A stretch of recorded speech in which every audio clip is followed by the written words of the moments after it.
ವೀಕ್ಷಕರೇ, ಈ ವಾರ ಬಿಗ್ ಬಾಸ್ ಮನೆಯಿಂದ ಎಲಿಮಿನೇಟ್ ಆಗೋದಕ್ಕೆ ರಾಶಿಕಾ, ಸ್ಪಂದನ, ಅಶ್ವಿನಿ ಗೌಡ, ಧ್ರುವಂತ್ ಮತ್ತು ಧನುಷ್, ಹಾಗೇನೆ ಗಿಲ್ಲಿ ನಟ ಸೂರಜ್ ಸಿಂಗ್, ಮಾಳು, ಮ್ಯೂಟೆಂಟ್ ರಘು ಮತ್ತು ರಕ್ಷಿತಾ ಅವರು ನಾಮಿನೇಟ್ ಆಗಿದ್ದು, ಇಷ್ಟು ಜನರಲ್ಲಿ ಈ ವಾರ ಯಾರು ಎಲಿಮಿನೇಟ್ ಆಗಲಿದ್ದಾರೆ ಅನ್ನೋದು ಸಾಕಷ್ಟು ಕುತೂಹಲವನ್ನ ಮೂಡಿಸಿದೆ.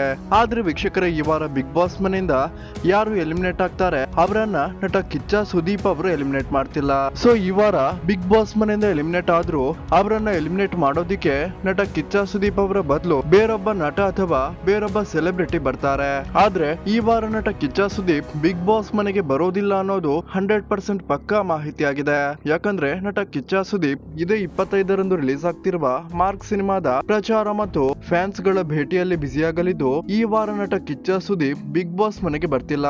ಹಾಗೇನೆ ವೀಕ್ಷಕರೇ, ಮತ್ತೊಂದು ಗುಡ್ ನ್ಯೂಸ್ ಏನಪ್ಪಾ ಅಂದ್ರೆ ಬಿಗ್ ಬಾಸ್ 100 ದಿನಗಳ ಬದಲು 124 ದಿನಗಳವರೆಗೆ ಎಕ್ಸ್ಟೆಂಡ್ ಆಗಲಿದೆ.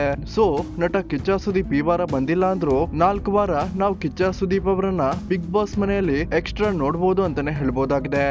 ಸೊ ವೀಕ್ಷಕರೇ, ಯಾರಿಗೆಲ್ಲ ಈ ಸಲದ ಬಿಗ್ ಬಾಸ್ ನಲ್ಲಿ ಗಿಲ್ಲಿ ನಟ ವಿನ್ ಆಗ್ತಾನೆ ಅಂತ ಅನಿಸುತ್ತೆ, ಈ ವಿಡಿಯೋಗೊಂದು ಲೈಕ್ ಮಾಡಿ ಮತ್ತು ಸ್ಪಂದನ ಮತ್ತು ರಾಶಿಕಾ ಇವರಿಬ್ಬರಲ್ಲಿ ಈ ವಾರ ಬಿಗ್ ಬಾಸ್ ಮನೆಯಿಂದ ಯಾರು ಎಲಿಮಿನೇಟ್ ಆಗ್ಬೇಕು ಅನ್ನೋದನ್ನ ಕಮೆಂಟ್ ಮಾಡಿ ತಿಳಿಸಿ.